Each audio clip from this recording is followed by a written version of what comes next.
பிலிப்பு உன்னை வந்து பாருன்னு கூப்பிடுறதுக்கு முன்பே நான் உன்னை அறிவேன். அவனை பார்க்காத என்ன பாரு. ஒரு கரு போல காத்தீரே நன்றி. உன்னோட மிக தாழ்ந்த தருணத்தில் நீ தனியா இருந்தப்ப நான் உன்கிட்ட இருந்து என் முகத்தை திருப்பிக் கொள்ள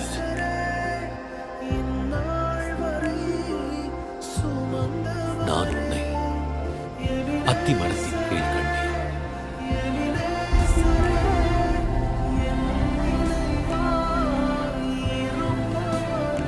ரவி,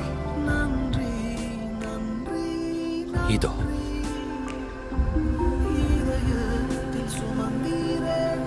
நீர் தேவனுடைய குமாரன், நீர் இஸ்ரவேலின் ராஜா. எனக்கு தெரியும். இதை விட பெரிதானவைகளை காண்பாய்.